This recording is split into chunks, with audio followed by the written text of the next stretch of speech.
Hey, everybody. We're about to start. Here we go. Okay. Blah, blah, blah. Here we go.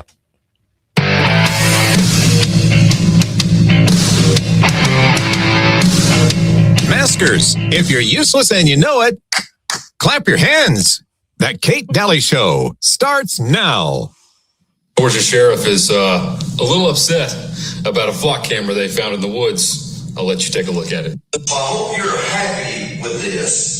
It was to keep our kids safe. That's what this is about. If you went and done this, I want you to know I'm offering a $1,000 reward for information that will lead to an arrest and who done this. And to all you people out there about the flock cameras that say, oh, they're watching us, or, you know, they control our every move. Well, this is proof. We had to look for this and find it in the woods. We won't be placing another one there. You have cost the county money that we will have to buy another camera to replace. And this one that I replaced with, it will have video capabilities where if it is tampered with, it will. I think all our society is run by insane people for insane objectives. And I think that's what I sussed when I was 16 and 12 way down the line. But I expressed it differently all through my life. It's the same thing I'm expressing all the time. But now I can put it into that sentence that I think we're being run by maniacs for maniacal ends, you know. If anybody can put on paper what our government and the American government, etc., and the Russian, Chinese, what they are actually trying to do, you know, and what they think they're doing, I'd be very pleased to know what they think they're doing. I think they're all insane, you know, but I'm liable to be put away as insane for expressing that. You know, that's what's insane about it. We're all bored now. But has it ever occurred to you, Wally, that the process that creates this boredom that we see in the world now may very well be a self-perpetuating, unconscious form of brainwashing created by a world totalitarian government based on money, and that all of this is much more dangerous than one thinks? And it's not just a question of individual survival, Wally, but that somebody who's bored is asleep, and somebody who's asleep will not say no. See, I keep meeting these people. I mean, just a few days ago, I met this man whom I greatly admire. He's a Swedish physicist, Gustav Bjornstrand, and he told me that he no longer watches television, he doesn't read newspapers, and he doesn't read magazines. He's completely cut them out of his life because he really does feel that we're living in some kind of Orwellian nightmare now, and that everything that you hear now contributes to turning you into a robot. We're in a lot of trouble.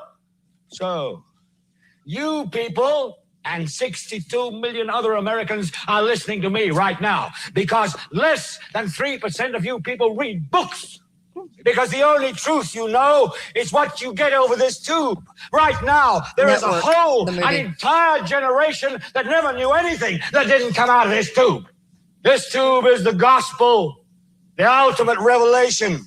This tube can make or break presidents, popes, prime ministers. This tube is the most awesome force in the whole godless world. And woe is us if it ever falls into the hands of the wrong people. And when the 12th largest company in the world controls the most awesome propaganda force in the whole godless world, who knows what will be peddled for truth on this network? Television is not the truth. Television is a damn amusement park.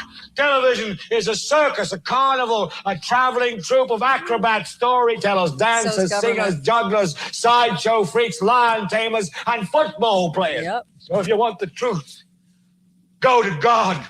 Go to yourselves. Yep. Because that's the only place you're ever going to find any real truth. They call this war a cloud over the land, but they made the weather, and then they stand in the rain and say it's raining.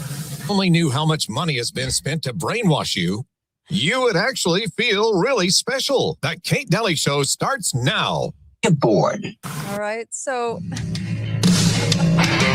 that last clip was from Cold Mountain, and I don't know if you remember this clip. I had to pull out a cuss word for the air when I was syndicated, but here you go. They call this war a cloud over the land, but they made the weather, and then they stand in the rain and say it's raining. If that isn't a summary for everything that we deal with in the garbage, I don't know what is. they make the rain, literally, and then stand in the middle and go, it's raining. I mean, that was a good clip. That was actually Renee Zellweger, if you couldn't figure that one out. But she, Cold Mountain, that was a clip from Cold Mountain. Let me play it one more time. Too funny. Here we go. They call this war a cloud over the land, but they made the weather, and then they stand in the rain saying it's raining. Yeah, I'm going to go with that one. So welcome to the show. I'm so glad that you're here and listening. And you can listen on SoundCloud. A lot of people listen on SoundCloud. We're at over 28 million on SoundCloud. That's a lot. That's a lot of listens. There's probably over 9,000 shows over 16 years on SoundCloud. And 9,000 hours of shows. Oh my gosh, insane. A lot of work's gone into this. About 37,000 hours of research over that period of time. And I'm so appreciative of you taking the journey with me, because it has been quite a journey. I was thinking about the right and the left, and we're going to talk a lot about the 60s revolution, because it was a manipulation, not a revolution. But we're going to kind of sum that up, kind of like part 3. And I'm going to talk a little bit about how they co-opt the environmentalism movement, and also like a little bit about David Bowie, and a little bit about Prince, and a little bit about a little bit more on the Beatles, kind of wrapping that up and summing that up for you. So hopefully today's show is going to be chock full of information. I am going to occasionally look at comments, although, people, it's so funny because I get comments like, you're not looking at our comments. I'm like, I am, but I'm also doing a show live. So there's only so much I can do as a person. But I have so much to cover, so we'll get there. I just also wanted to mention, I mentioned this yesterday too. So I do blood work every year, and every summer. I don't know why, but it just kind of worked out that way. And I just kind of see where my numbers are at. And I hate conventional doctors and everything else, but that's a whole nother show. So every year for the last, now 6 years, my numbers have been like flagged, because they've just been off kilter and kind of crazy. And so this time I just did it, and it all came back with no major flags. And I was like, that's wild, all in the green. So, and the only change I made was about this time last year. So for the whole year, I've been doing Cardio Miracle, and I was doing it twice a day. So I've been doing it twice a day. So I used to do it kind of like once, and it didn't work. When I started doing it twice a day, like 2 scoops is what I'm talking about. They're tiny little scoops, but 2 little scoops. Then there's just been a huge difference. So, I'm just telling you that whatever's in that is pretty amazing. Okay. Because I haven't had blood results come back great. So now they are. So like, that's kind of cool. Anyway, I wanted to share that with you. Go to cardiomiracle.com/Kate. Yeah, it'll help. It'll help you so much with your health. 20 times the fruits and veggies, your cardio system, your lymph system. The lymph system, I think, is more responsible for cancer than anything else, because your system isn't working. So the plumbing's clogged, everything's clogged. You're bloated, you don't feel good, you don't feel right, brain fog, blah, blah, blah. I've been through all that too. And the system isn't working, and you got to get the system working. So there you go. Okay, so let's kick into this, because this is kind of interesting. I also want to talk a little bit about Buddy Holly and that plane crash too, and of course the day the music died. Okay, so very interesting. I hope you like today's show. So just looking at the comments, hello everybody. Yeah, I'm talking lymph nodes. Yes, everything. Yeah, clogged. So crazy clogged. So yes, that's usually it's like the segue with cancer. So you got to keep the system moving and going and unclogged. So your body's trying to get rid of a lot of waste. So, and we in America do not do any parasite cleanses. So thanks for the comments, and super appreciate you guys. So let me go here. I'm going to go back into this just a little bit before I get into David Bowie and Address and Prince and Dylan and everything like that, because this was a movement. The 60s was a hijacking, and we didn't see it. And if you take I wish I had a graphic for this, darn it. If you took a pillbox hat person, okay, think of Jackie O. Okay, in the 60s. Okay, pillbox hat, a lot of people wearing their gloves, their purses, they're walking around their little skirts. Okay. And then you put a hippie next to it. I mean, could you be more polar opposite? I don't think so. So we changed a lot, and we did it because it was propagandized to us, and it was manufactured, and it was paraded around by the media like crazy. And so this is why we bought into this change. It did not, let me say this again, it did not happen organically. Nothing about it was natural. Not one part of it. Okay. So we changed the hertz in music. I've talked about that because I did Beatles 1 and 2. We've talked about that. And then that was 53, and they brought on Elvis, and Elvis was very controlled, very manufactured. He never wrote a piece of music, nothing. Everything was given to him, and tightly wound. And then we had Buddy Holly, and we had, and Buddy Holly was actually a super big talent, actually, huge talent. And he was kind of like a music savant, but they got rid of him early. I really do think they got rid of him early. In fact, Waylon Jennings was part of his band, his new band, because the old band left. And Waylon Jennings was supposed to be on that airplane, by the way. But Richie Valens was obviously killed in that accident, and then Bo was killed in that accident. So you had the day the music died. Okay. And so when I'm going back this far because I'm going to talk about this in a moment, and I want you to kind of think about this in a moment. The day the music died, why would that reference constantly be there? Okay. So they were ushering in a new movement that was highly controlled. So, yeah, I like Elvis too, by the way. Comments are coming in. Yeah, I like Elvis. What's not to like about Elvis? I loved Elvis. Love Elvis music. Love Beatles music. Like Buddy Holly. I mean, I like it all. But I'm not talking about what I like. It's kind of like I like Trump. It doesn't matter if you like him. You have to understand that this is all part of the theater. It's all part of the game. And so there were a couple of seat swaps on this plane, and these three happened to go. And I think more or less that Buddy Holly was more of the target. He was more aware of music rights and things like that, and he was going to be probably a force to contend with. So there was a lot of speculation at the time that this plane crash, that there was some manipulation in this plane crash. There was something wrong. People rumored about it a lot. Like, they didn't just accept it was a plane crash. So this isn't anything new. But what I'm saying is that in the movement, you have to bring in, bring out, bring in, bring out. You got to bring in this piece of it. You got to bring in the changing of the hertz, rock and roll, the 4/4 beat, the beat as in Beatles. You got to bring in a total change in music, right? From orchestra, band, and all of that. You got to do that whole swap, and you got to do it in pieces that are controllable. And so if it's not controllable, something's wrong. Okay. Plane probably was tampered with. I don't know. There were rumors that there was a gun on board, and they couldn't prove that anybody had been shot, but there were some weird things about this plane crash.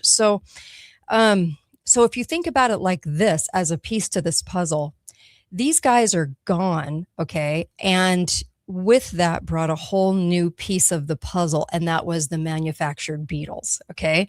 And boy, were they manufactured. So if you haven't seen part 1 and part 2, you probably should, because it's very interesting how they got their start. And if you do believe that a couple of teenagers playing My Bonnie Lies Over the Ocean, because they didn't have any original sound, music, or talent, got picked up by an unknown manager and who'd never been in the music industry, but had the president of Capitol Records on speed dial, and got them into a worldwide act, and the most advertising for a worldwide act within 6 months.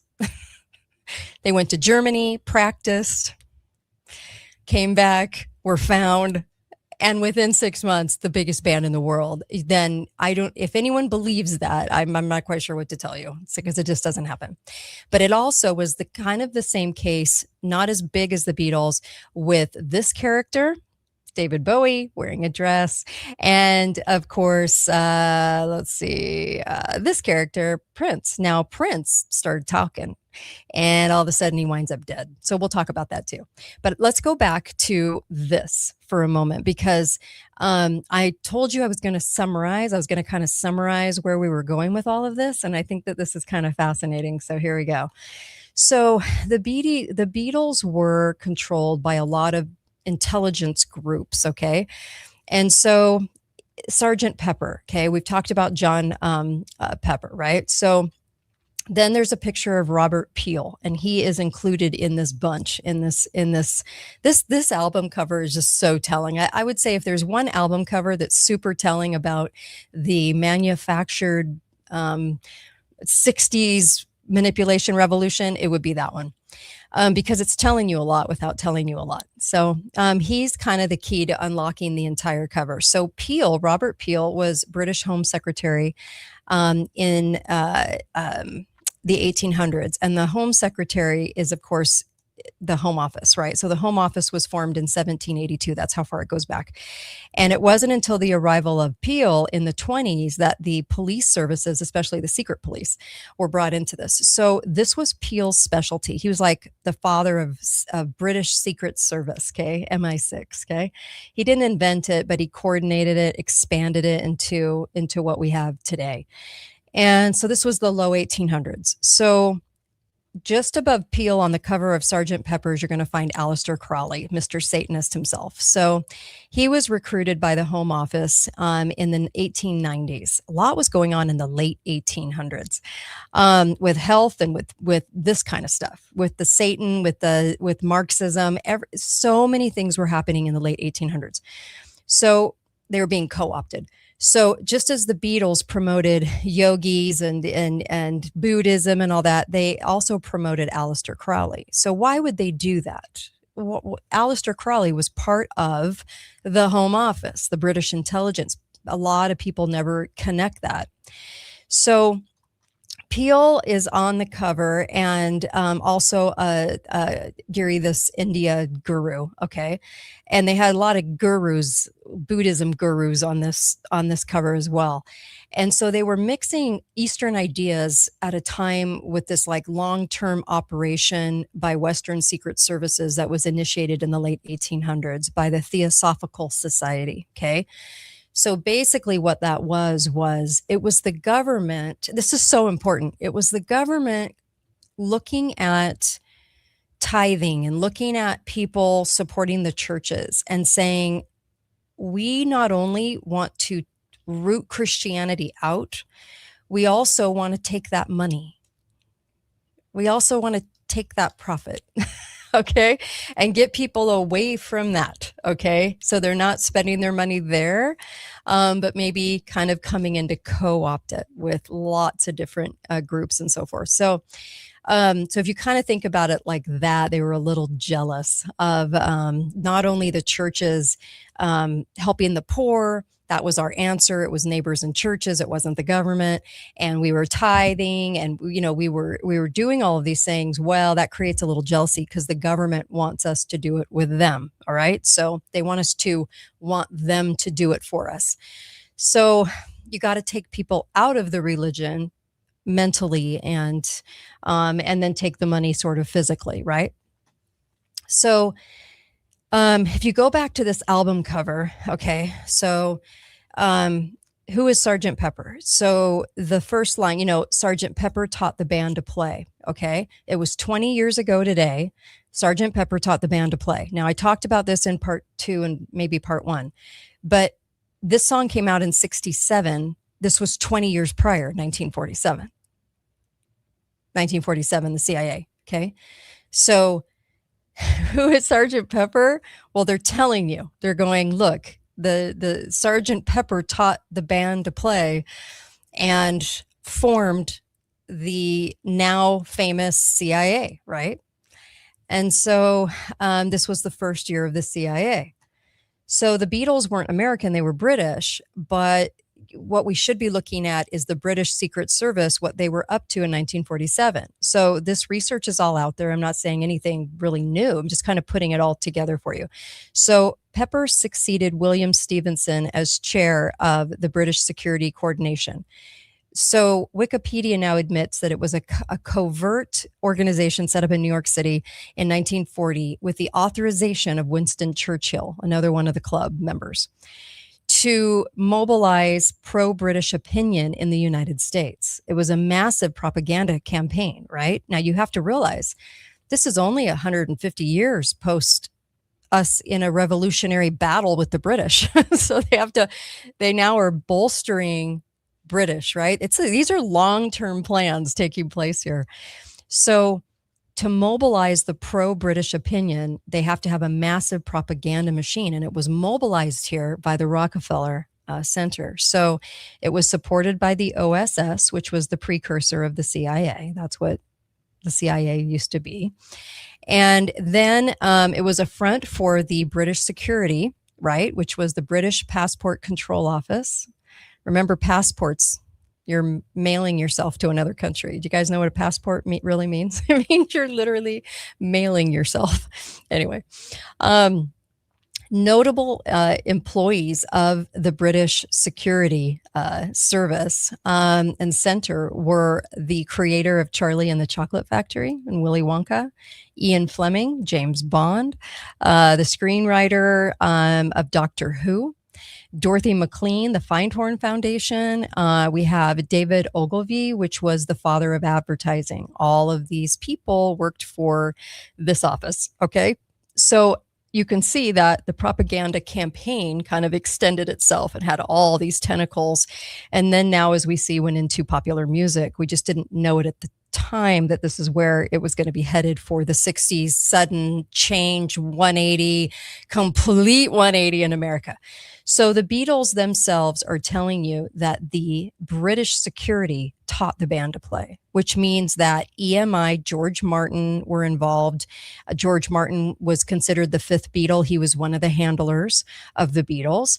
And I would assume, even though it's not written, that Martin was with the BSC, right? So they were mobilizing pro-British opinion in the United States, okay? And what was going to be more pro-British than the Beatles, of course. So remember, they were young, teenagery, didn't have any real talent until they changed their clothes and became the Beatles, and then all of a sudden could write poem after poem, really, turn into these magnificent poets and songwriters, which they weren't, and they knew very little about music. And then you go into what the Beatles became. So intelligence, this is kind of important about the Beatles too, is that by the time 1966 came around, they were waning. Okay. So then they kind of had to reinvent them as the pro-Buddhist, long hair hippie. They kind of had to kind of string that out a little bit. So they turned them into the hippie movement. And then of course that line that was said, we're more popular than Jesus now, that quote, that came out. And then, it caused them to wane. People didn't like that. But part of this propaganda and the storyline was the destruction of Christianity. That's kind of how it was supposed to work. So intelligence had been trying to destroy Christianity since the late 1800s, right? Theosophy was created to help do that, and they played their hand a little too far. There was some serious backlash in 66 because people were being moved too fast, too soon. And they were literally it was so manufactured that people were like, wait, what? What's going on? Not everybody, but there were people that were like, what in the world is going on in our country? Kind of like what people think now post-COVID. Same kind of reaction, because it's like, what the hell is going on? Like with people, I feel like we're walking around with zombies, it's bizarre out there. But there was a little bit of that reaction here. And so rather than quit, intelligence decided to kind of reinvent the Beatles. They did this new repackaging. They pushed them off on Buddhism. They tried to pick up as many people as they could on that train, get them to do LSD, Lucy in the Sky with Diamonds, Lucy L, Sky S, Diamonds D, LSD, right? Push LSD. And I don't think it's any accident that the song's initials have that. So I think there's always tells. So many of the 60s bands were then turned into drug pushers on purpose, kind of like the Doors, and you had all these groups that were coming along that were really pushing drugs. And so a lot of these songs that were written for them were there to push all of this, push you away from God, away from family, away from roots, be a Rolling Stone that just picks up moss, do your own thing, and use these drugs, right? So a big diversion, right? It was just a huge like change in America. And then then you had Brian Wilson's reaction to the release of the album in 1967. We're told that Brian Wilson of the Beach Boys went into a funk because British intelligence had just beaten American intelligence at the propaganda game. They worked together all the time, but there was just this stronghold of the British intelligence here. So Pet Sounds was the U.S. entry into the competition for the greatest album manufactured by intelligence, but it was pretty successful. I know people go back and they consider Brian a savant and that he did all this, but I actually do think there was manipulation there. And then, but if you compare it to Sgt. Pepper's, it was seen as a dud, right? So they weren't sure it was going to sell at all. And then, because he was up against, the BSC, the MI6, right? So Sgt. Pepper had a whole team of invisible songwriters from Tavistock and from some different places. So when you're hearing the Beatles songs, you're hearing a lot of studio musicians too, which they make that very known. This isn't some conspiracy, but photographers, set designers, promoters, but mostly the songwriters. Was Theodore Adorno the guy responsible behind Tavistock writing their music? Well, he was a music savant, yes. Theodore Adorno could write anything and probably didn't write all of it, but was probably pretty instrumental. He died in 1969. Beatles broke up in 1969. Is it a coincidence? I don't know. I don't believe in coincidences, but there you go. So John Pepper was the head of the British spy organization in the U.S. from the late 1940s. His presence had been pretty well scrubbed from literature. And then the first head of the BSC, William Stevenson, long page at Wikipedia, which is kind of interesting. But they admit that Stevenson was a master spy, the inspiration for James Bond, but Pepper was kind of still in the shadows. But because his name was used by the Beatles for this album, then they foolishly used his real name, told you to look 20 years before, 1967, 1947. It was 20 years ago today, that Sgt. Pepper taught the band to play. So there's no subtlety there. I mean, it's kind of easy to figure out, but, it kind of blows the cover, right? But I think everyone on this cover worked for the club. And they were either a beautiful woman as a spy. They were either, there's a lot of different roles in which they played. They might have even done it unknowingly. You never know how people are manipulated. So sometimes I'll tell you, it can be somebody that is manipulated, somebody that's not manipulated, or intentional. So it kind of, I don't know. I'm not in everyone's heart. I don't know how compromised is, because I would say at some point you've got to be pretty knowing, right? You got to know that you're being compromised. Okay. So all those bands, Rolling Stones, you name it, kind of remember back to all those bands. Kind of crazy how this music industry developed and sold us on the hippie, right? Janis, all of them, okay? Jimi Hendrix. So the Beat generation, if you go and you look at what this was a subculture movement started by a group of authors who influenced American culture and politics. And now this was post-World War II, obviously. Well, a bulk of their work was popularized by members of the silent generation of the 50s, known as the Beatniks. And there's all these elements of the beat culture. That's the rejection of the standard narrative values, right?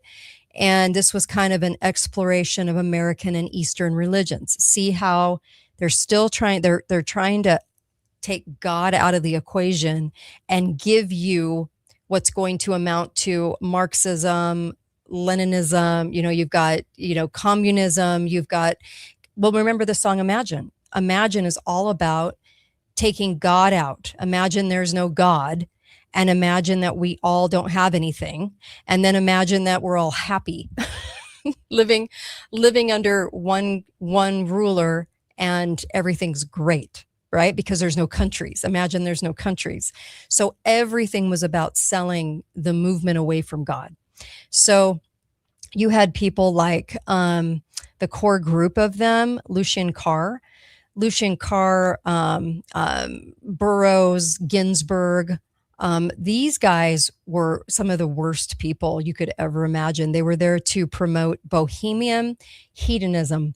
And Carr, for instance, was accused of murder. He murdered somebody in a park. He was either bisexual or homosexual. And he said he had to kill somebody that was putting advances on him.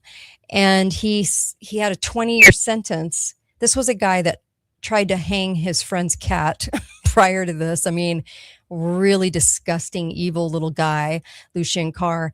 And he got out of his 20-year sentence and only served 2 years. And then became what?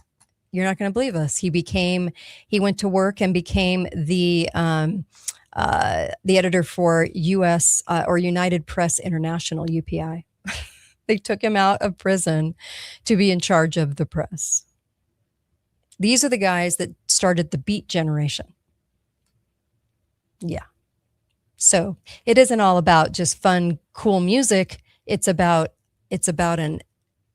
these demonic activists, these horrible people representing to you that you have to become part of this thing because it's new and because it means the future. And we're always sold on modern. So they coined themselves in, we're the future, we're modern, it's the Beat movement. And then under the Beat movement, because these guys all worked for the club, they were all at Columbia University, which is like they all met on the campus there. Columbia University is like spook central. So, you remember Obama and Columbia University? I mean, they'll cover for you. They'll create records for you. I mean, when you're at Columbia, there's a huge question mark. Okay. When you see all these people come out of Columbia University, and then they all ended up in San Francisco for the CIA rollout of the LSD drug culture and the hippie movement.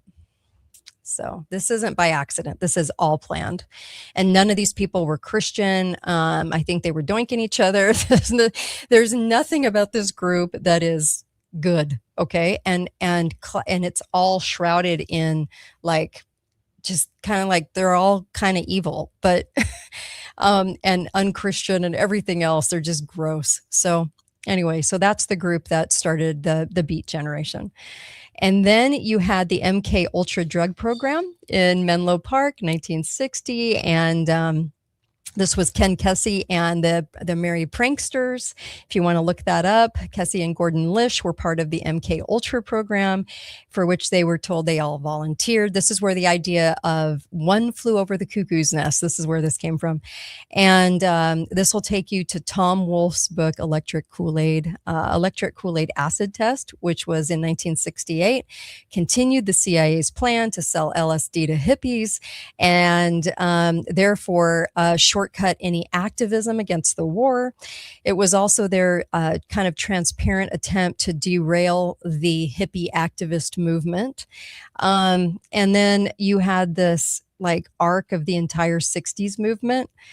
And then we find that the Rockefellers, remember I talked about art, right? How art was kind of drug into this during this fake Cold War that we're told that happened against Russia. It wasn't. It was a Cold War here in the United States against our brains. That's what the Cold War was. They should have called it Brain War. if they were being honest anyway.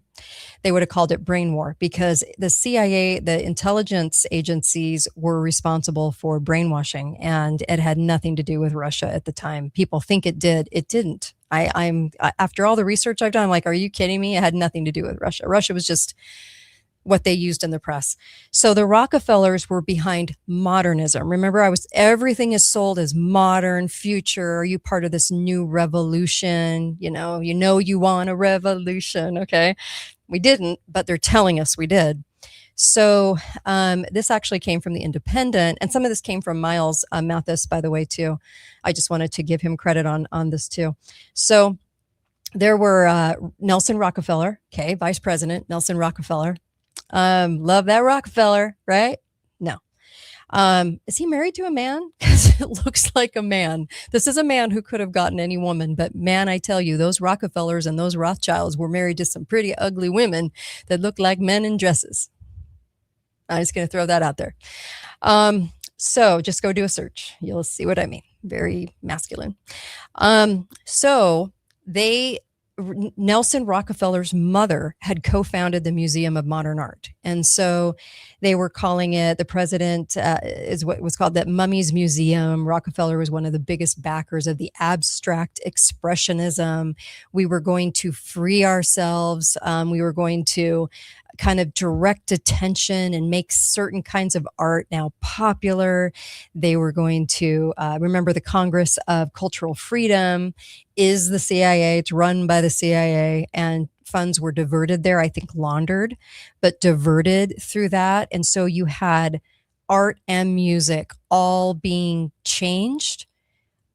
Even Eisenhower was like confused by what they were calling modern art, It was weird. They were promoting this weird new art. If you think about this, what did we just have, right? The gala, right? Where everybody shows up in the weird ass clothing of whatever they're showing up in a box. I mean, it's just weird, right? And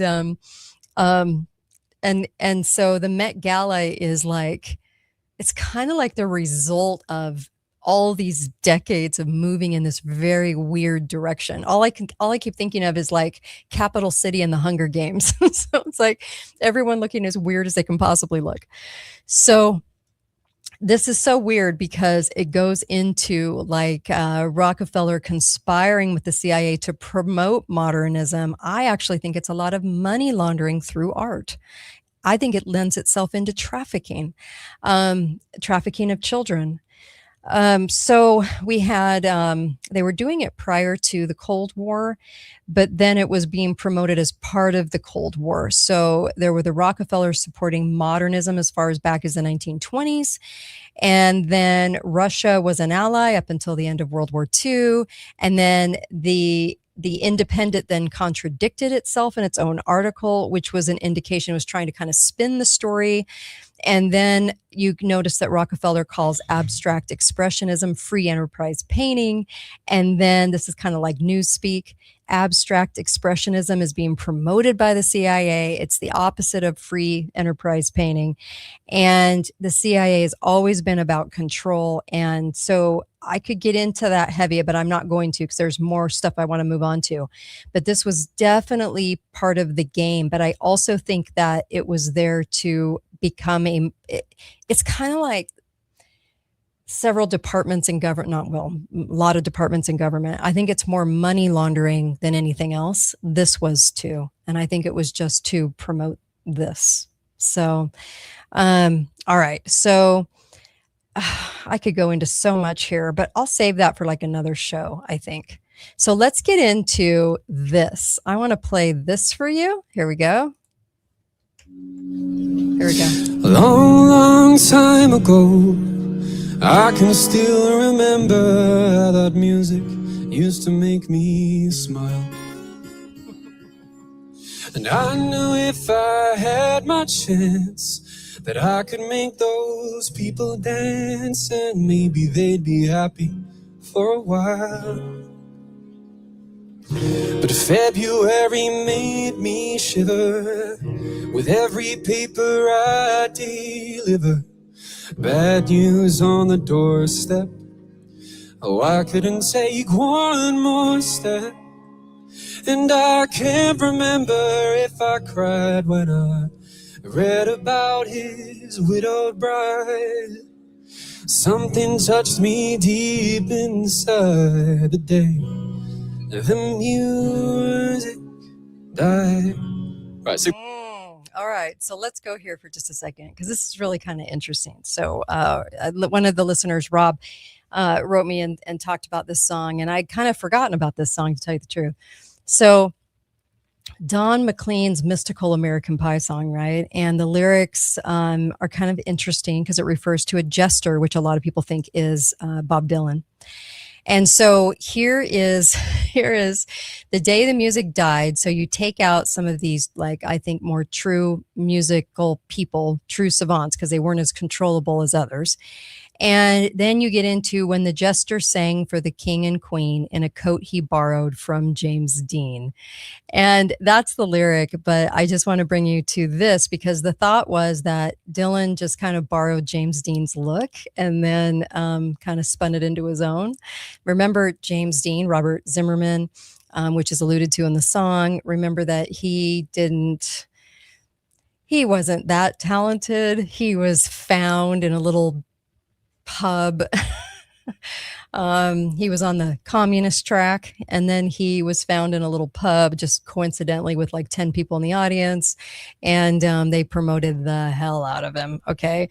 So he's referred to in American Pie is what people think that this is what they're talking about. And then of course it was, oh, and while the king was looking down, the jester stole his thorny crown. The king is Elvis.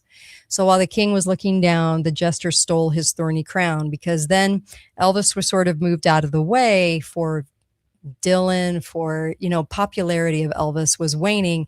And then we had, of course, the Dylan of the century. Remember Dylan talking about selling his soul to the chief whatever. He never talks about God, just the chief. I know some of you think that he turned to Christianity, but who knows? I don't know. I think the guy's interesting. So, and then it said, it landed foul on the grass. The players tried for a forward pass with the jester on the sidelines in a cast. And so there's a couple of things that were going on at the time, like Bob Dylan in a wreck. And that's why they said in a cast. That's why Don McLean said in a cast. And then the famous 1966 motorcycle accident near Woodstock, New York. And then Dylan's donned the jacket for the cover of his 1963 album Freewheeling. And then you have the skeptics who believe that Dylan's motorcycle accident was staged. And then it was the way that the music changed in the 60s. So McLean was, partial to the music of the 50s and the work of Elvis, otherwise known as the King. And then Dylan came along and kind of closed the chapter on the 1950s for good, because then it became a whole new style for the 60s. And that's a really important thing to think about as you're thinking about the manufactured 60s, because this movement that was all feminist, get the women out of the house, don't have them raise their kids, make them unhappy, oh, you're unhappy, you're not, you don't know your worth, go in the corporate world and pay us taxes, then you'll know your worth, wink, wink. So all of this was coming about, and he's saying the day the music died was the precursor to really the project chaos, this project coming in and being completely it's going to change who we are as people. Really, it's going to change everything about us. So Dylan was asked about him being referenced as the jester in this song, because Don McLean did not like Bob Dylan. And he goes, yeah, Don McLean, American Pie, what a song that is. A jester? Sure, the jester writes songs about masters of war and a hard rain's a gonna fall and it's all right, ma, some jester. Now, I don't actually think he actually wrote a lot of that music. I think just like the Beatles, the music was written for Dylan, but that's me. And he goes, I have to think he's talking about somebody else. Just ask him. So kind of interesting. All right. So now I'm going to bring aboard this guy, David Bowie in a dress. So it just reminds me of this whole era. It was just such a weird era. And I actually, if you're going to ask me what music I love the most, probably came out of the 70s, 60s and 70s. I love that music more than the 80s and 90s. But it's just kind of funny when you go back and you really look at this. This is what they were selling us at the time. So David Bowie, oh man, where do I start with David Bowie? So he was extremely young, the big promoter of modern art. Okay. He had a large collection. He was constantly promoting modernism. And he was kind of interesting because he was very young and he was just sort of found, right? So the part about Bowie that's odd is that he was usually when they're young like this, like the Beatles were young, everyone's so young, right? And if you look around right now, let's just say you know a 17-year-old and this 17-year-old is really talented. What do they first have to do right now in our time? They have to get it out on YouTube. They have to get a natural base, right? They got to play some places. They have to get known a little bit before somebody would ever even notice them. And usually on average, they're playing for about 10 years before people really find them. But in the project of manufacturing musicians, that never happens. So you have Bowie, who was super young and turns into like Ziggy Stardust and sort of selling all these things. As far as that, he was 22 years old. I don't think he was writing his music. If you go and you really dissect what he was writing at the time when he was 22-year-olds usually don't write that well. So go back and look at the lyrics. You'll see what I'm talking about. I think he was kind of a project. He was living with Angela Barnett, whose father was Colonel George Barnett. Notice the rank of colonel. And he worked for Cypress Copper Mines. That was it was bought by Amoco, which was an arm of Standard Oil, which ties us to the Rockefellers. And even the mainstream admits that Angela's influence on Bowie was immediate and far reaching. So I wonder if she was, the influential handler, but they were married in 1970 and all of a sudden he became this big thing and promoted heavily by the press. And it was glam rock. So she was also an actress. She was auditioning to play Wonder Woman, and she bought the rights to Marvel Comics. This was the woman associated with David Bowie when he was all of a sudden on the scene. So I think, she was part of the club, but already by 1970, Bowie was selling all of this schizophrenia / paranoia / bisexuality, androgyny, delusion. It's just strange, really, really, really strange. And there was like I'll give you a lyric. We must have died alone a long time ago. Who knows? Not me. We never lost control. You're face to face with the man that sold the world. I mean, the lyrics are really good. Do they come from a 22-year-old druggie? Probably not. So was intelligence part of this? Very much could have been, I would think. They usually get them pretty young. And I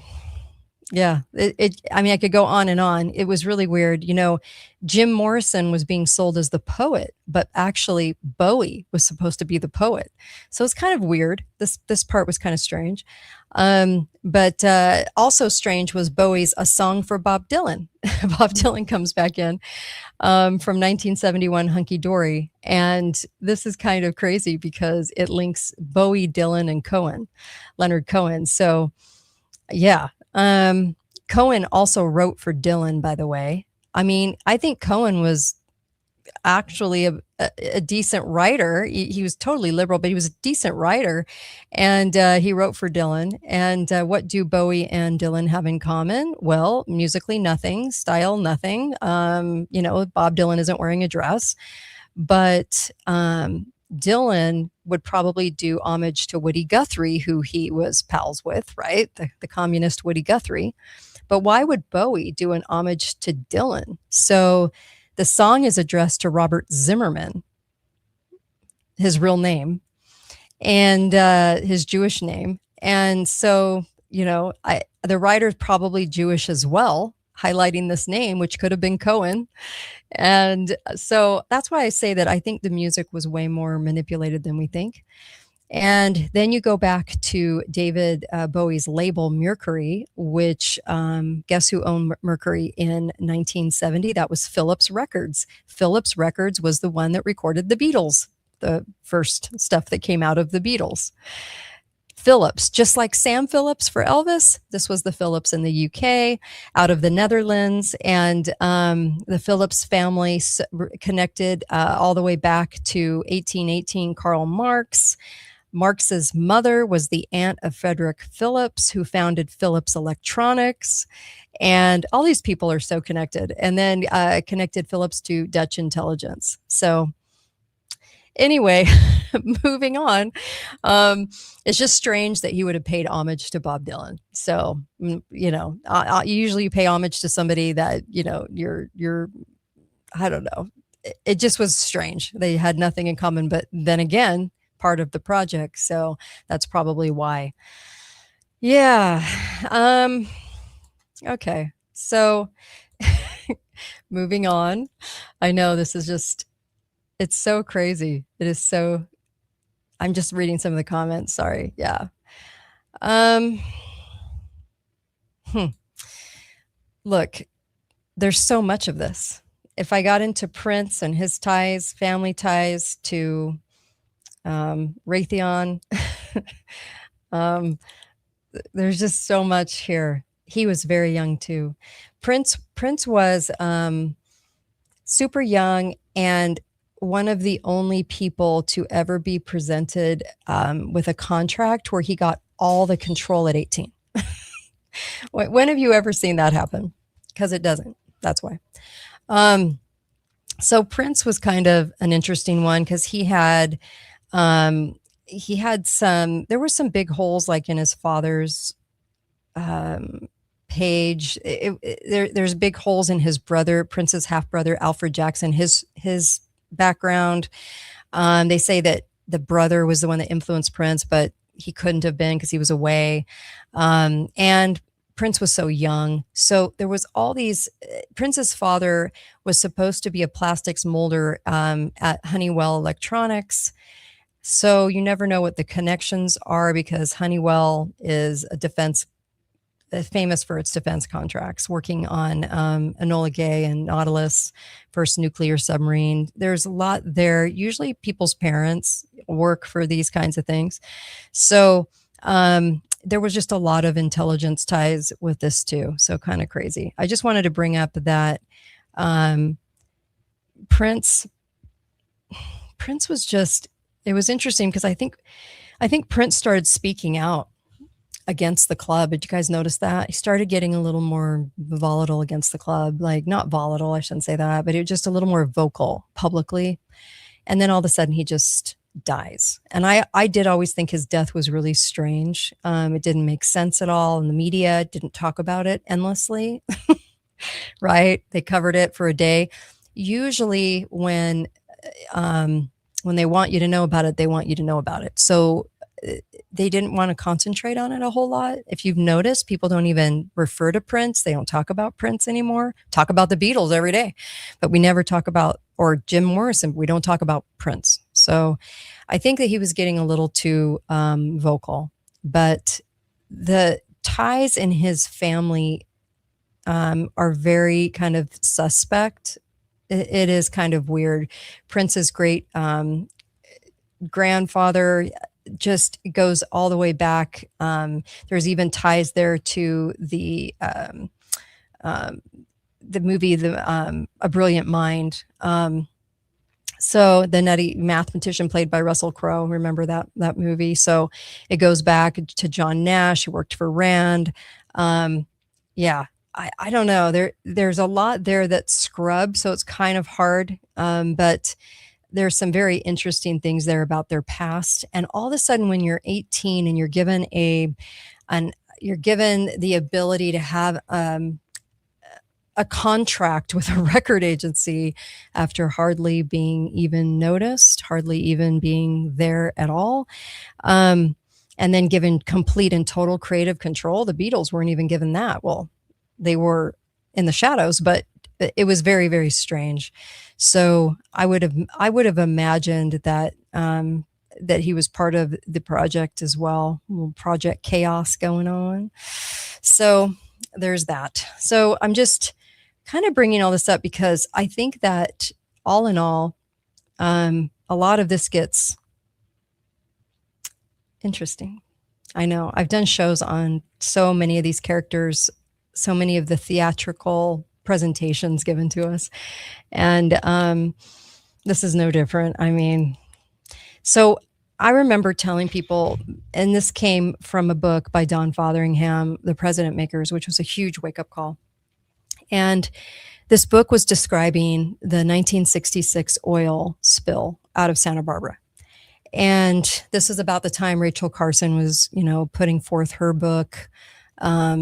Silent Spring, was it? I can't remember the name of it. But it was all, and we had the Indian crying by the lake. Oh, they're polluting. These Americans are so horrible.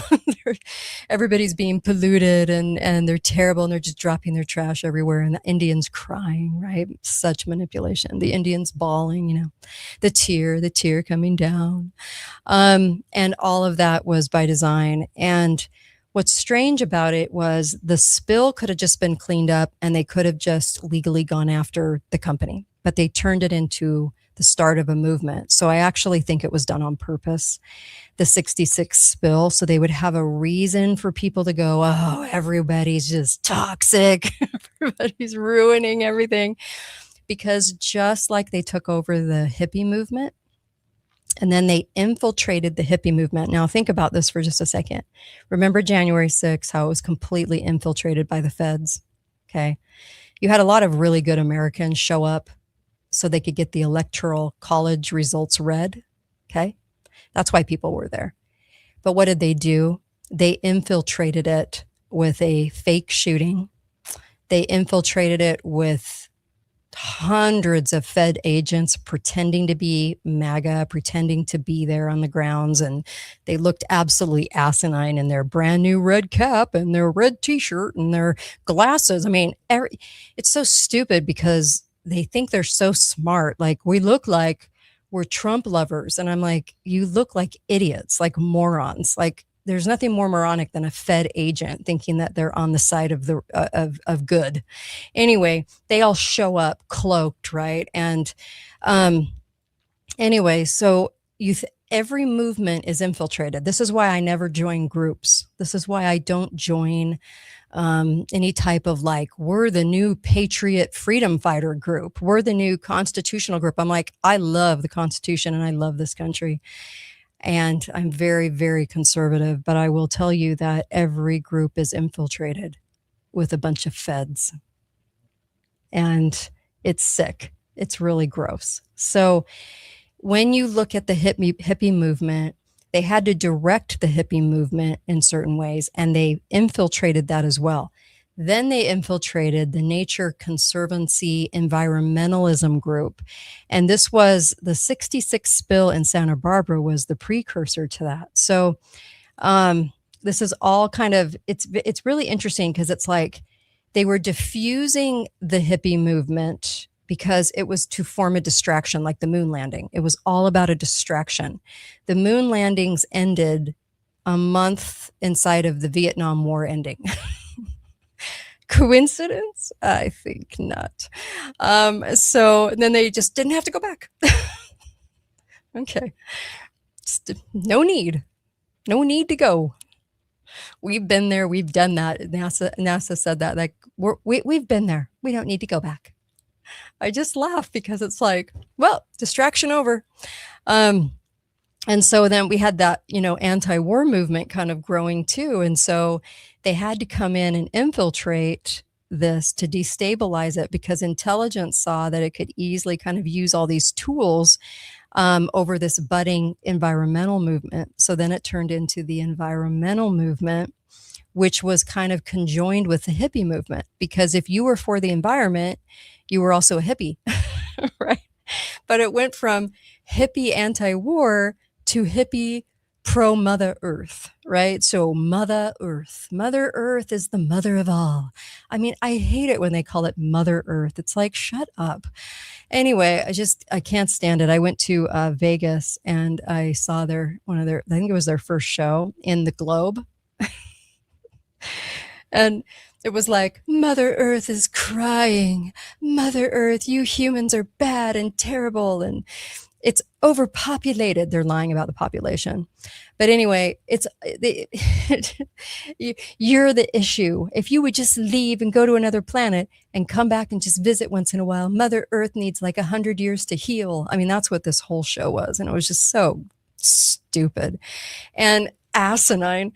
And these new tools were used then to grow the environmental movement. And in pursuit of that, the United Nations General Thant, love these people, tapped Maurice Strong, of all people, to organize the first Earth Summit in 1972. I used to play the Coke song. Remember the Coke song? Oh my gosh. Wait, I got to play this for you because it'll remind you of the 70s. Remember, I used to play this on the air and they didn't like that so much. And I would play the I'm just a bill. I just want to get past. It doesn't even matter what I think. All right, here we go. All right. Hold on just a second. But this will bring you right back, because the first Earth Summit was the biggest joke ever. I mean, it was like, let's take all of these tools and put it into the massive climate change to buy garbage. The world a home and furnish it with love. Grow apple trees and honey bees and snow white turtle doves. I like to teach the world to sing with me. The world in perfect harmony. The world and keep it company. That's the real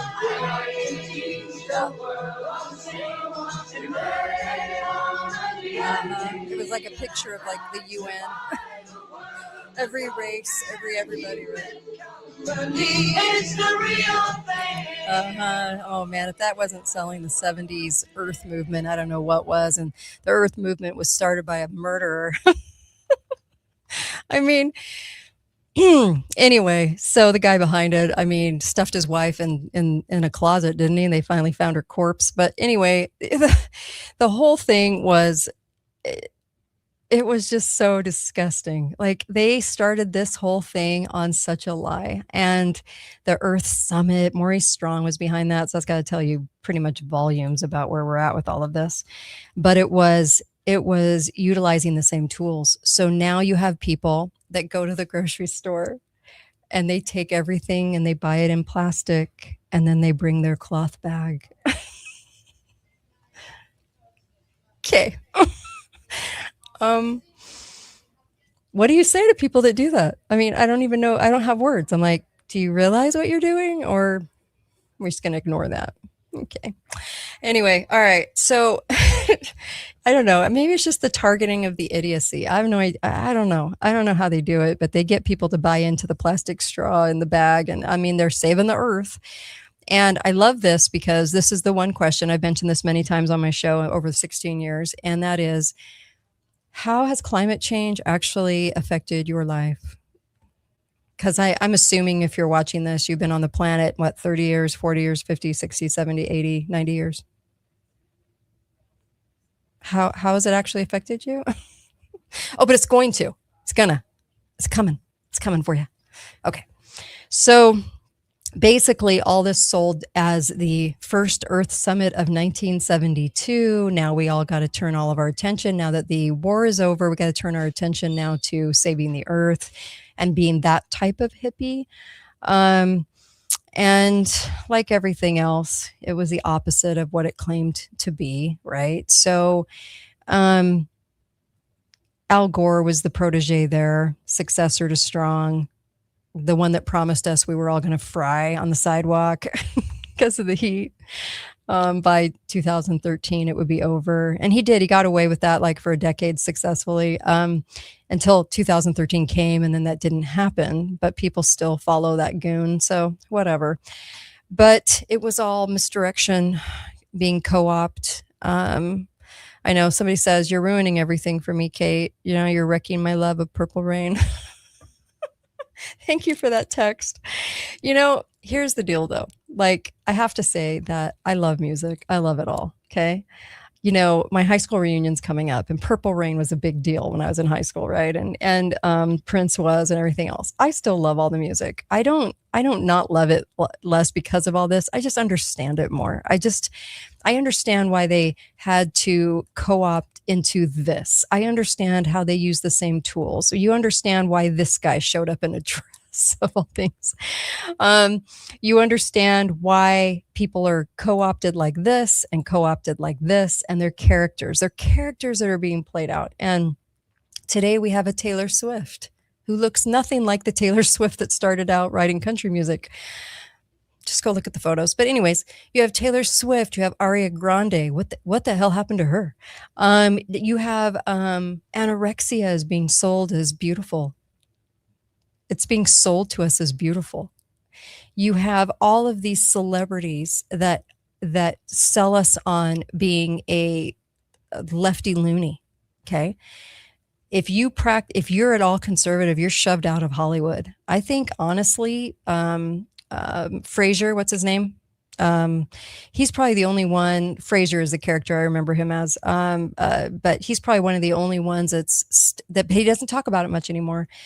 Being conservative, you know, there's very, very, very few conservatives that actually are in Hollywood. You can't be, because part of the deal is that you have to promote what they want to promote.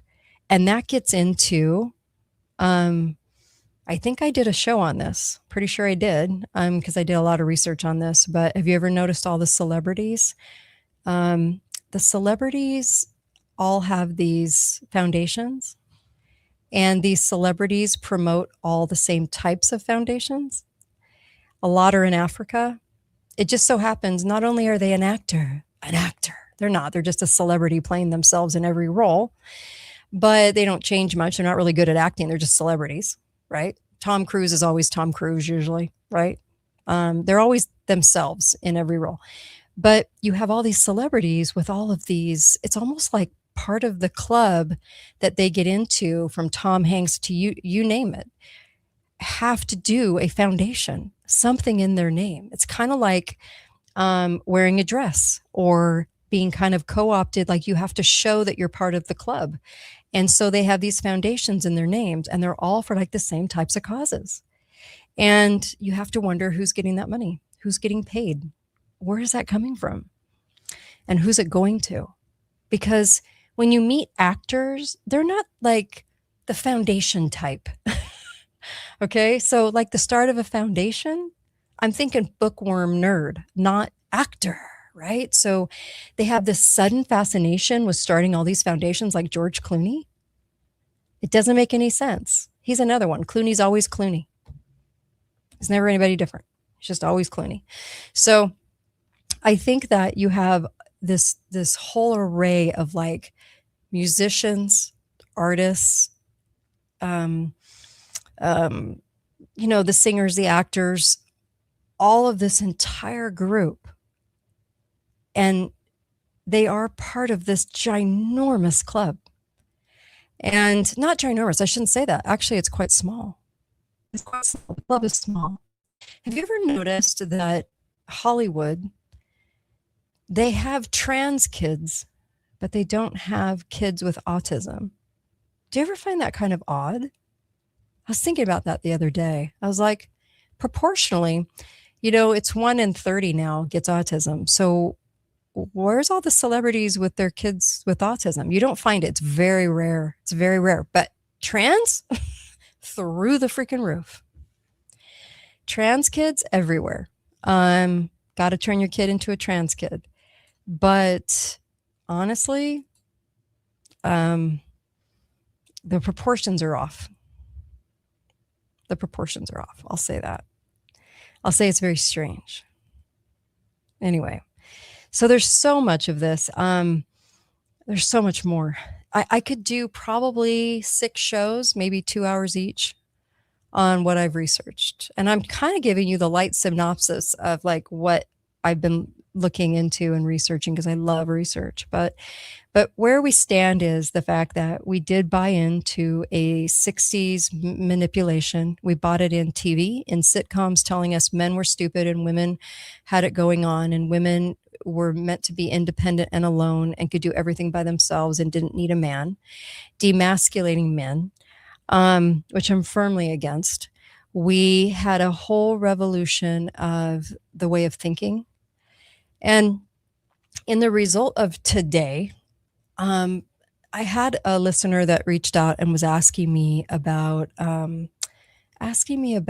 like the difference between the right and the left, the people. And, you know, the parties themselves, the Denomic Party, the Republican Evil Party, they're both horrific. Okay. They're both so evil, like both parties. Okay. So stop being part of their party, stop being part of their tribe, just be an independent thinker at least. But I'm a conservative though. And I can see the party and how evil the party is because I live in Utah. And in Utah, the party here is so beyond corrupt that it's shocking. It's literally shocking. It shocks Utahns.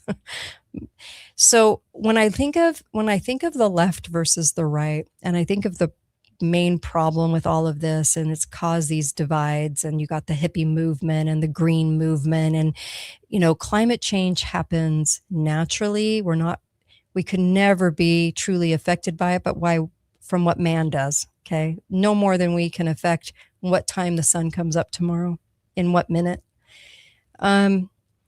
But there are a significant amount of people on the left that buy into it. Maybe they just need a cause to feel good. I don't know. But I'll never forget Dr. Duke Pesta, who was always coming on the show. And I said, when did it change? Because he's at the university level and he was always talking to the youth. And he said, you know, it changed in the low 2000s. And what happened was it used to be kids coming in and they knew they were young and they knew that they didn't know anything. So they were eager to learn and they would ask questions and they just were soaking in what the professors were saying. He goes, but then there was this shift, and the shift brought about this arrogance. So you had arrogance on top of ignorance. And when I look at the left, that's what I see. I see major arrogance on top of complete and total ignorance.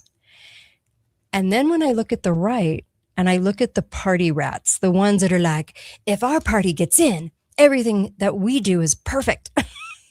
And the only reason that we can't get what we want is because of the other party. Okay, that mentality is what I'm talking about. The ones that are like, I would say this is gullibility on top of blinders. Okay, left, arrogance on top of ignorance. Right, the far, like the ones that are just like, the party does everything right. If we go to war, it's right. Every move we make is right. And it's the damn left that's keeping us from it. Those people that are so intoxicated by the party that they can't see what's going on. They can't see the fakery in the theater. That is your gullibility built upon blinders. So that's how I kind of view both ends of the spectrum. And then there's a lot of thinkers in the middle that are going, and I don't mean in the middle like how they mean it today, because they want everyone kind of mushy middle. That's not what I'm talking about. I'm talking about the middle being, you can see the party, the parties are controlling the elections through the deep state, right? So the parties pick who they want, their little players for their little fake football game going on in Congress and the Senate. It's all fakery. And you see these movements like the Green Movement, and you have Alexandria, who was a total con artist waitress who was picked, and she was an actress and she was part of a project to be able to pick a congresswoman and then promote them. So you have all of this going on, all the fakery, the theater, the music, the ever since, like, say, the last, I'd say 30 years, with the last 15 being like on steroids, we've had the celebrities weigh in more on politics now. You could go back to the 70s and remember they were standing there with the Indians and everything else, but it was trickled in. But now it's like every celebrity, you got to know what their politics are. You have to understand who they're for. And I remember Kevin Costner. Kevin Costner was a total conservative, but by the time Dances with Wolves rolled around, all of a sudden he turned into a liberal and won an Oscar and his movie won.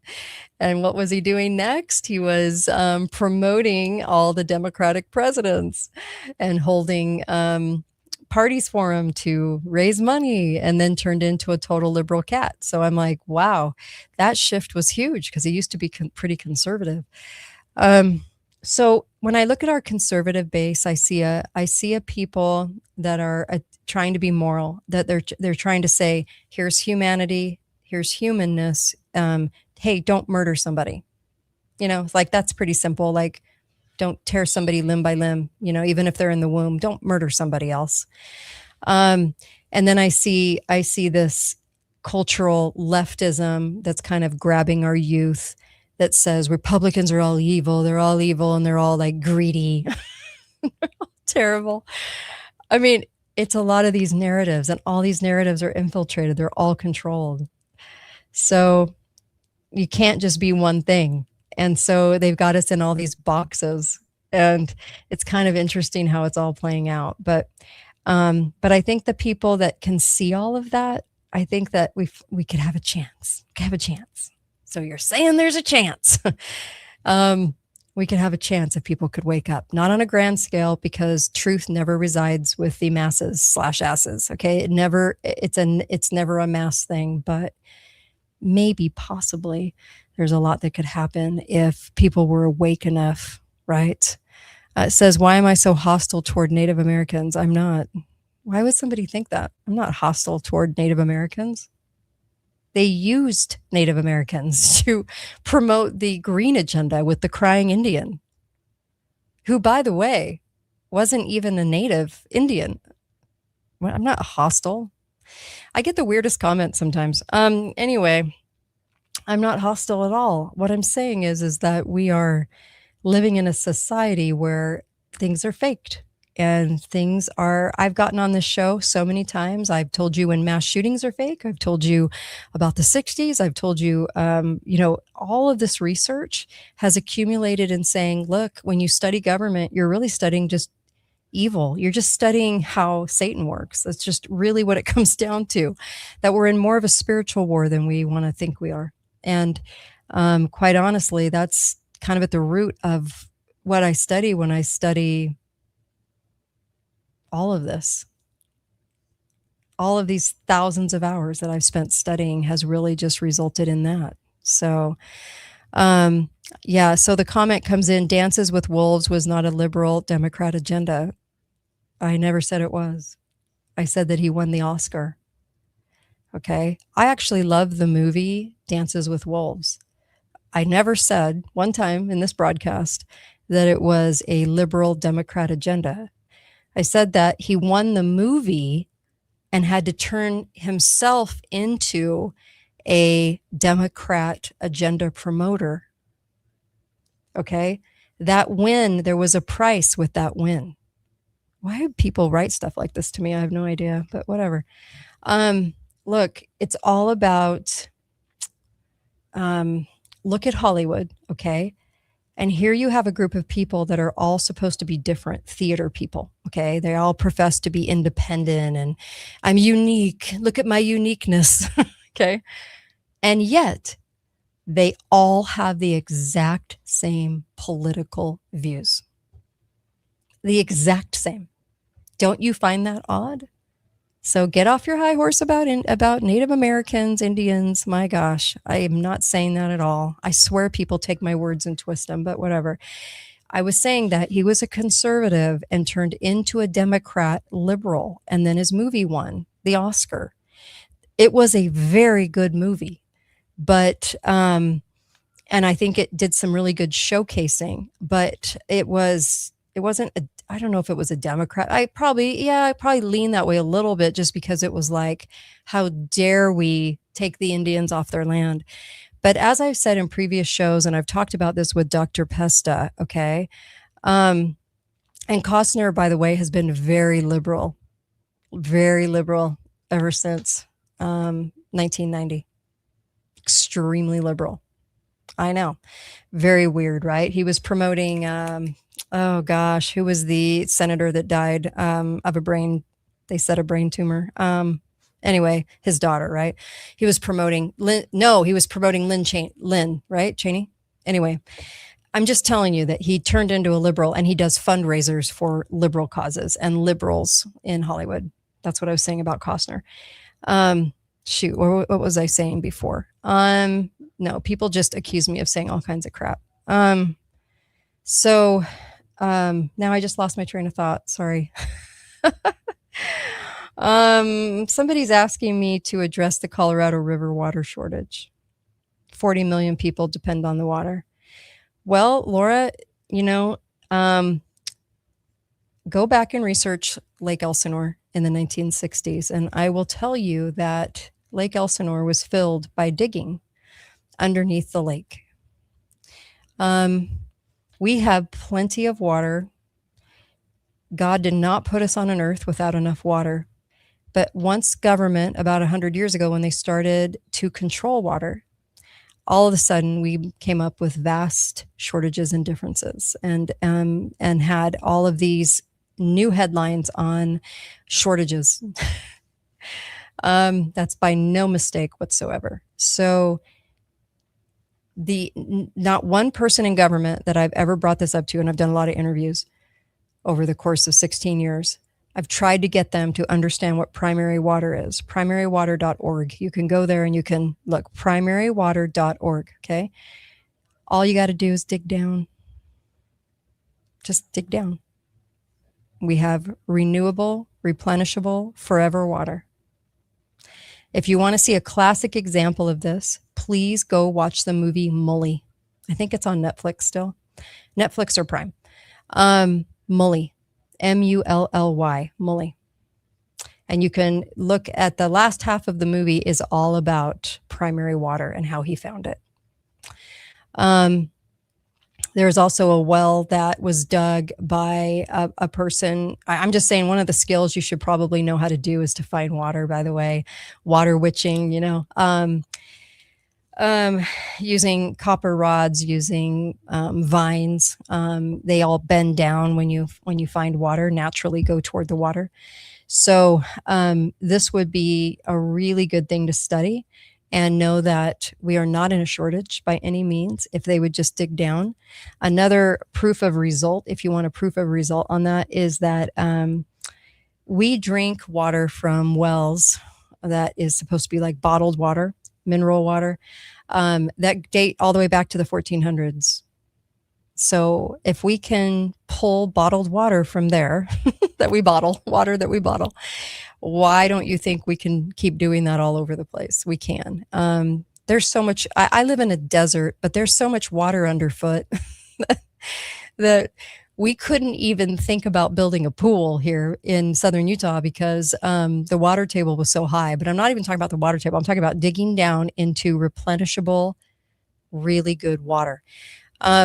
By the way, I played a clip yesterday on copper pipes and so forth. And they used to put copper in swimming pools, and we had copper pipes where the water ran through. And back in the early centuries, they used copper for cleansing water and for charging water. And that water would go into us, and it was very beneficial. You might want to look at that too. Copper. I have a copper bottle that I drink water out of, but it's real copper. There's a difference. There's fake copper bottles that are put out there and real ones.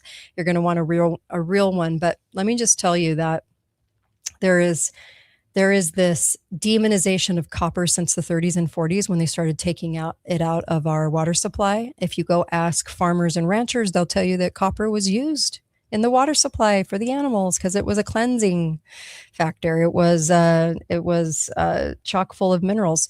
In fact, copper is the instrumental I'll say it like this. It's the master orchestra of all your other minerals. Copper tells the other minerals what to do in your body, and we're totally devoid of it. So I actually take copper. I take what's called Recuperate Copper from FIQ. Formula FIQ.com. FormulaFIQ.com. It's the best copper supplement, and that has helped a lot. It's helped me tremendously. So we don't have enough copper. I'm telling you that the loss of copper has resulted, I think, in what is now ALS, what is now degenerative diseases, not only parasites, but the lack of copper. If you go look at the symptoms of lack of copper, you'll see what I'm talking about. Just go do your homework. It's right there. But we have, I know they keep telling us we have shortages. Now, if you want to test me on this, go look at what they say is the result of a shortage, like their answer, government's answer to shortages. And you'll see exactly what I'm talking about.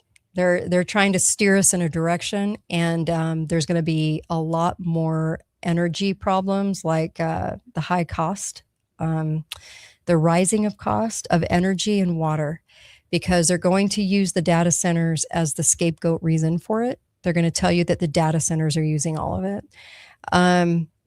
It's going to be a lie, but we're all going to believe it. And you're going to believe that you're paying higher prices and things are shortened, right? Shortages. And it's all going to be based on the data centers. Remember, I played a clip of President Trump selling the data centers to us the other day. He was live on Tuesday saying they're going to be beautiful. They're going to give you money in your state. Please take these. Please, you want these. Please, please, please, please, please like them. I was like, kind of horrified, to tell you the truth. I was like, yeah, we don't want those because they're catalysts. They're being used for something else. So that's why we don't want them. They have our data now. It's a big bait and switch. It's not about data. It's not about data. I'm actually going to think they're going to be used in the future for more like prison type situations, buildings that can house people that don't like what the government's saying or don't believe the government or try to warn other people that the government's lying to you 24/7. So I appreciate the question though. And I've done a lot of shows on water. We're not in shortages. They filled Lake Elsinore right back up. But every day you're going to hear about, like right in my area, we always hear about Lake Powell, and I'm like, first of all, they hiked the number of where it should be to a number it hardly ever reached. And then they go, anything below that is a shortage. I'm like, that's pretty manipulated if you ask me. So they do that a lot. It's kind of like COVID when they lied about how many hospital beds they had. So what they did was they reduced the number of hospital beds so that, say, like normally they have 20 beds. Okay, I'm just going to throw a number out there. What they did was they reduced the number to 10. And then they had 8 people in there, and then they said that it was almost full. That's what they did during COVID. I kid you not. It was so disgusting. It was so disgusting. The lying was so disgusting. Okay. Yes, normally I play Grand Illusion. One of the listeners asked about Grand Illusion. I always play Grand Illusion by Styx. We are in a Grand Illusion, people. The 60s was a turning point in our society for putting it on steroids and letting us know who was in charge. The JFK assassination was all about the government telling us that they were above the presidency. They directed the presidency, and they were there to kind of warn us that they have no budget and no oversight. They have every budget they want and no oversight. It was like the warning. It was like we're here. Now try and get us out. Even though it had been co-opted from Colonel House on, from the early 1900s, he was kind of like the guy behind the president. Now it was the CIA behind the presidency. So anyone that's president is put there by intelligence because they're willing to do what the New World Order wants them to do. The people that are actually running the show behind the scenes, Oz behind the curtain, and not the president himself. Or the Senate or the House. So there you go. Anyway, man, there's just so many more places I could have gone today. But Yeah, I would have to say that when you start looking at all the people like Jim Morrison, his father was intelligence. He just happened on the scene in Laurel Canyon. Frank Zappa, he was one of the people used in the very beginning of Laurel Canyon to promote this idea that all this music was changing. There were a lot of drugs. There was Lookout Mountain was very secretive at the end of Laurel Canyon that Jared Leto, for some weird reason, owns now. Laurel Canyon in of itself was a project. And the 60s, all of those artists coming out of there were very controlled, extremely controlled. Even the Grateful Dead even admits they were like a CIA op. We just are late to the party. We're just late to the party because why? Because we're enjoying the music. Who doesn't love the music? I love the music. You love the music. We all love it. But it was meant to be that way. If it wasn't enticing, we wouldn't want it. Had to be good. But when the Hertz changed in 1953, and they changed it to a Hertz that was harder on the soul to listen to, we'll just say that, but more enticing, that's when they were able to really manipulate the beat movement, beat as in B-A-T, Beatles. They were able to move the movement in, and we were too busy enjoying it. And we were too busy kind of looking around and thinking that it was all natural, it was all like there to stay, and that it was coming up and people were just turning into hippies overnight. Manson, all of these people were all controlled. The whole Manson thing used the hippie thing to do murders, to create fear in the United States. Okay. I need to do a show on serial killers too. A lot of the serial killers are complete psyop manipulated personnel, kind of like an MK Ultra, and they throw them out there because they're creating the fear. The fear of everybody. You fear your kid playing in the yard now because somebody might take them. You fear everything, right? So a lot of that was brought on by fear. Out of the 60s, we got the lone gunman. We never had that before, really. Not like it is now. The lone gunman, the mass shooter. People don't usually just go and shoot up a school. Usually there was one, if there was a problem, there was one person, they wanted to off them because of a disagreement or something like that. Very rare, but it did happen once in a blue moon in the 20s, 30s, 40s, 50s. And you get to the 60s, and all of a sudden now you've got into the 70s, you've got mass shooters. And we're all supposed to believe it's just because they're mental. No, it's because they're projects. They're projects. And this is why you never see the coroners at any of these mass-produced shootings. You never see what you're supposed to see. And the media never points it out. Okay. It's not a normal crime scene, is what I'm saying. And then they demolish the crime scene. They always demolish a crime scene if it's a fixed event that's manipulated. The crime scene is gone away with. Look at Charlie Kirk, crime scene gone, right? So anytime they do that, they want you to buy into the fact that everyone asked them to do that. They didn't, but within days, demolished. That's one of your tells on your false flags. But I've done many, many shows on the false flags and really have proved that they did not happen the way that they said they did. And did they happen at all? Sandy Hook, did it happen at all? No. All those homes were bought for those parents of those kids who all moved away, by the way. They all left their kids in a cemetery, I guess, and moved far, far away. They were all bought for them on the same day, 2 years prior. All the homes of the parents of Sandy Hook were all bought on the same day after Christmas, 2 years prior. I did a lot of research on Sandy Hook. But now we have fake lawsuits about Sandy Hook. And that's supposed to scare the press like me from talking about it. That was the goal. Okay. Anyways, is that enough for today? I could keep going for another hour. Okay. That's probably enough.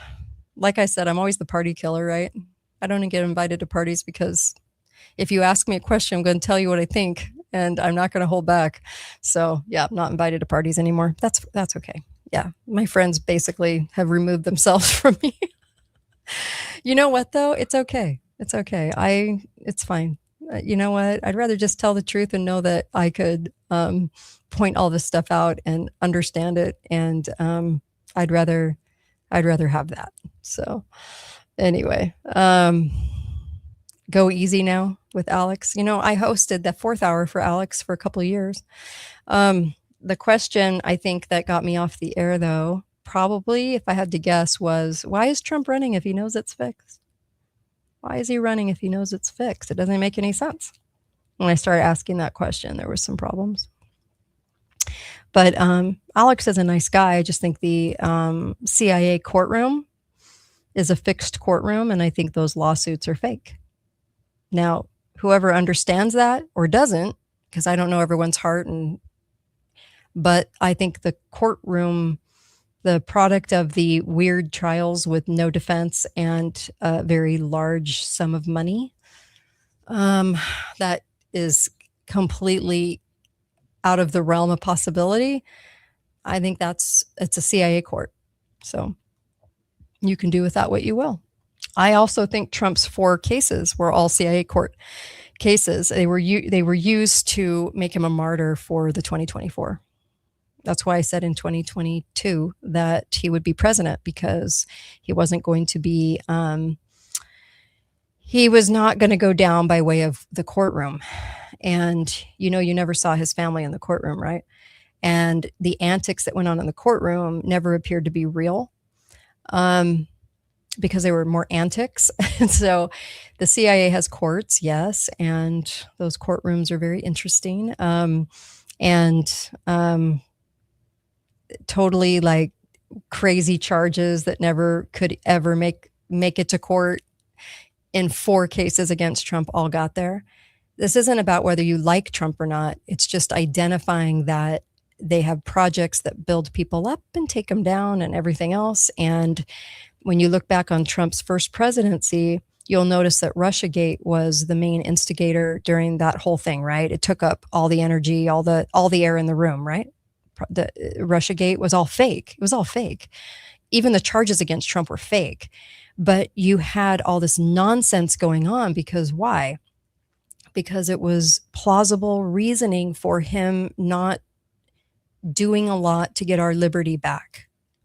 A lot of tough talk in the beginning, just like in this term too, but none of it was actually going to happen. Kind of like Doge. When Doge started, I was like, you realize Doge isn't going to do anything, right? Elon's not sitting behind a computer. He's a front man for the CIA. He's not sitting behind a computer. It was all an act because we had to have some sort of like, see, things are going on. And then I said in the very beginning, it will never result in anything. Just like I said, the Iran war will keep trickling on and on and on because it's a scapegoat for the high prices of gas and utilities and everything else, the cost of food and all the craziness that we have to encounter economically is going to be blamed on Iran. And I said that, and I was right. And I said that about Doge, and I was right. And I said Trump would get in 2022. I go, he'll be the president. Did you know that I got emails from so many people saying I was crazy, that the deep state was after him and that the deep state was going to off him or put him in prison? And I said, he won't go to prison. It's a project. You're being manipulated. He's being built up as a martyr with all these cases against him and all the press saying that he wouldn't be the Republican nominee because of all the cases. I said, the cases will be dropped like that. He will be put into office. They've already told us in the press, he'll be the next president. This was in 2022. You should have seen the hate mail I got. It was insane. From my own conservative base. How could I say that? The deep state's after him. I go, if the deep state's after you, they just knock you off. Like they, you know, he was in the papers every day. That should have been your first tell.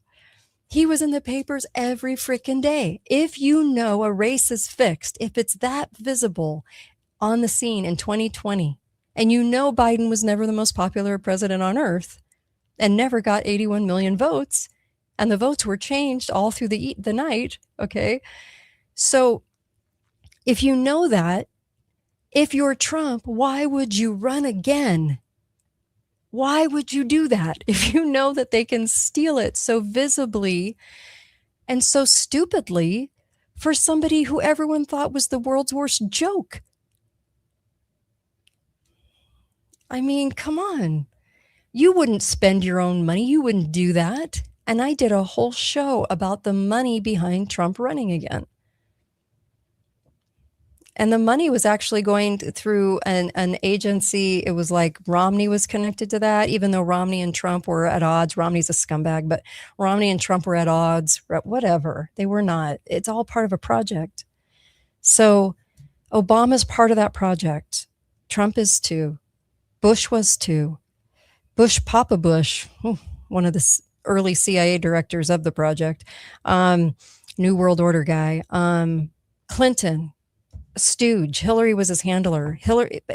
Bill was just the character of Bill Clinton, right? So yeah, there's just so much that we don't see because we are too accepting of the media. We're too accepting of the media. We believe everything they say. How did I know who was going to be president in 2022? Because odds were on our conservative side that Trump wasn't going to make it. So how did I know? How did I know Syria? How did I know the white hats were the bad guys going in and doing what they were doing? How did I know that? Because it came out as the truth several years later. But how did I know that? How did I know COVID was a project day one? And got on the air, and you can go verify it because you can listen to the shows. January of 2020. I go, this is a project coming on. They're doing something huge here. I didn't think it was going to be as big as it was, but I was right. And, even on my conservative base, they were emailing me, telling me that, no, this one was real. And when I saw all my conservative host associates and friends building mini bunkers and telling everybody that this was real, and I was like, oh my gosh, all the media is just completely bought, like right and left. It's just all bought, but whatever. Anyway, I was shocked that there was no big media that was asking the right questions about it. And, but we called it out on day one and we were right. And we were right about the shots. And I had people writing me, telling me that I was endangering lives. I was literally endangering lives because this was a real pandemic, like in the Bible. Like, trust me, honey, if we have a biblical plague, the government will never talk about it.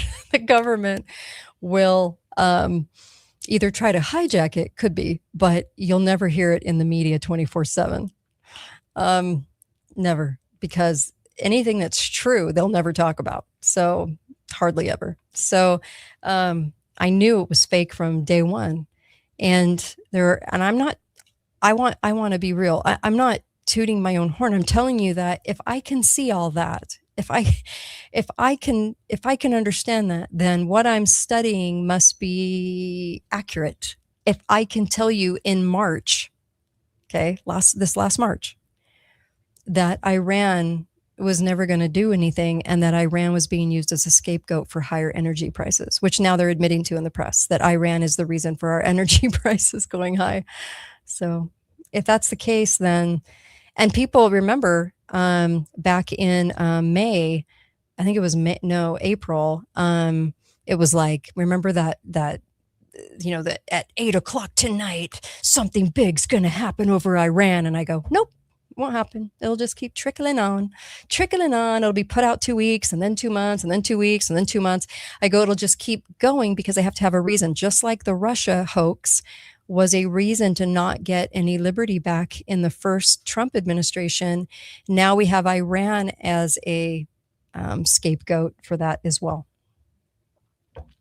So yeah, we didn't get anything done. And did you guys notice that no one ever talked about the Russia hoax after that was over? I mean, after, it wasn't over, but after the term. Do you ever see any of the theatrical characters on the left ever mention the Russia thing anymore? Because it was a hoax. It was all dreamed up. It was all made up. And lots of characters on the right and the left in that, by the way. But it was all dreamed up. So it was done as a mechanism of, we have a reason as to why things can't be accomplished. because we had the power in the House, the Senate, and the presidency, and we did nothing with it. That's why when on our right, when I hear the evil party on the right go, if we can just get our guys in, the Republicans in, we're saved. And I'm like, no, we're not, because they're as screwy as the left in Washington. They're all a uniparty. So there you go. See, I told you I could keep going forever on this. I mean, there's just, we should just, you want me to do a show on the fake after the fake after the fake? Oh, by the way, Trump was convicted of sexual assault. Right. Okay. In the CIA court. I don't actually think there was anything there that actually went down. And the people that believe that, and the people that I have friends, and they'll get on and they'll, from California, and they'll get on, they'll be like, if you like Trump, you're evil. And I'm like, it has nothing to do with Trump. I know you're not awake because it has nothing to do with him. He's a theatrical presence. Everybody is. Even your favorites. This is why when Fauci got a stern talking to, was able to plead the fifth, right? So I voted for Reagan and Trump. You know what? Reagan was a show pony. That was a comment coming in on YouTube. He was a show pony. I mean, he wasn't running the show. Bush was his handler, his VP. He didn't like Bush. Bush and the secretary at the time, oh my gosh, what was his name? Long name. Brzezinski? No. What was his name? They were running the show, and then the people behind them. So Reagan was just there to make everybody feel good. No, not Tip O'Neill. Zig. What is his name? Zabrinsky? No, I can't remember. I can't remember his name. Anyways, look, there's always the handler. Vance is one of the handlers. He's CIA all the way for Trump. I mean, they're pushing him as president. And I saw a post on Facebook by Glenn Beck the other day. I used to do a show for the Blaze, and he he goes, Trump is fighting the New World Order, and I'm like, okay. All the characters of the New World Order were on stage with him. He's not fighting anybody. I mean, there's no fight. It's just, this is so staged. People don't want to see that. Here's a comment. I appreciate Trump for one reason. I was able to partake in the Regulators Trump coin, and thanks MAGA for letting me take your money. Oh, honey, you're so not awake. The people that say this kind of stuff, they're so into what the media says, and they're so into like hating on Trump. I'm gonna hate on Trump. I'm like, you don't need to hate him. He's a character. It's like saying that you hate the wrestler in the fake wrestling match. I mean, it bears nothing. I'm taking your money, MAGA. I mean, can you think of a more stupid comment than that? Jeez, people are so funny. All right. I appreciate you guys. Thank you. The ebooks, please go to katetalks.myshopify.com on the screen, please, and support the show by supporting the ebooks. And it's getting harder to do this show, and I've talked about that before, but it's costly, and when you're telling the truth, you don't get the resources of other shows the other shows get.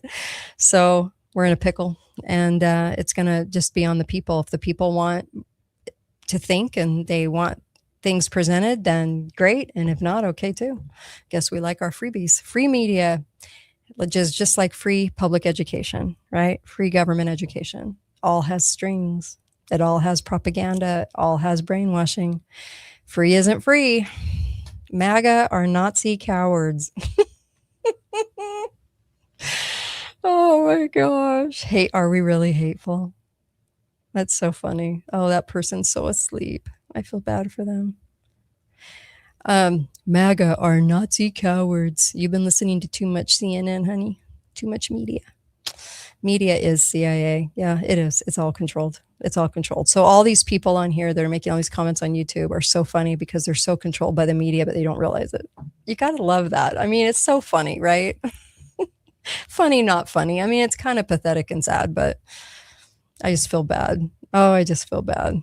Yeah, it's just, they're so asleep. Anyway, enough of that today. All right, that was a lot to chew on, right? I think so. By the way, my blood work came back amazing for the first time in 6 years, and that was because we're in 2026, right? Every summer I've been doing that since 2020-ish. So my numbers always came back flagged in certain areas, and then I started taking Cardio Miracle, and I got all great numbers. I was like, whoa, that's the first time ever. Not one flag. So Cardio Miracle, is it a product that works? Yeah. Oh yeah. Cardiomiracle.com/Kate. Go there and get it. It's a great product. You'll like the taste too, but I love it. Anyway, and I talk about it on the show because you can actually get results from it. Thanks, you guys. I so appreciate you. Even you poor little pathetic people that are asleep and listen to the media frame your perception. It really is all about perception. It's the left perception. It's created by the media. The right perception is created by the media. It's all about your perception. How you perceive truth, how you perceive fact, how you perceive history. And that's what they wanted. The project since the 60s and really since the 40s has been about changing what your perspective is and your perception of all of those realities. So this show tries to break through those, but I still notice comments that these people are so into their emotion and hell-bent on subjecting themselves to the brainwashing and then taking it in and believing it to form their own perception. So it's kind of like it goes back to Dr. Pesto when he said around 2000, kids were coming in arrogant, young kids. And he was like, arrogant? You're ignorant. Don't you want to learn? And they were like, no, I know everything. This is what reminds me of these woke people today. It's like they think they know everything. They're ignorant, but on top of that, they're arrogant. So it makes them non-learners. And on our right, we're too gullible, and we got to work on that because you think everything that's done on the right is going to be right. Ouch. Ouch. Woo. So we got to work on both and our perceptions. There's a lot of people with blinders on the right because on the right, it's like, no, just tell me something happy. And they can't understand the level and the depth of deceit. And on the left, they can't understand the level of deceit. Because like I said, they're standing on a box of arrogance on top of ignorance. So they don't understand how deceitful it's become. So what do? They just blame the rich and they blame whoever the media tells them to blame. They're like the easiest people to persuade because they're like, the media goes, hate Trump. And they go, we hate Trump. Okay. I mean, I hope I'm never that easily manipulated. But they are. And so it's not about Trump. Trump's part of the theater, just like all the other presidents. All the presidencies are controlled. You cannot attain the level of presidency unless you're willing to do the bidding of the New World Order. That's just how it works. And the New World Order is all about spying, all about data, all about control, all about taking over the money. And there's a huge bait and switch coming with AI beyond the job loss. And you need to get my ebook on that because it explains it. And you need to have it explained. So please go there. So please, okay. Go to katetalks.myshopify.com and get the AI, the bait and switch with AI that's coming that people aren't talking about on the right or the left because they don't want to touch it. It's a subject they don't want to touch. All right, you guys, I have now talked for 2 solid hours straight. Time to not talk. Be faithful, be fearless. Find out why I say that at katedalleyradio.com. Help the show, donate to the show. I need you more than ever right now. And I really appreciate you guys and you loyal listeners. I love you. I really do. Thank you. You give me hope in America. Go to katetalks.myshopify.com. Really appreciate you guys. And I will see you back here on Tuesday. Yeah. I'll see you guys. And even you woke people full of hate. I don't love you, but, I feel bad for you. What else can I say? Just being honest. All right, guys. See ya.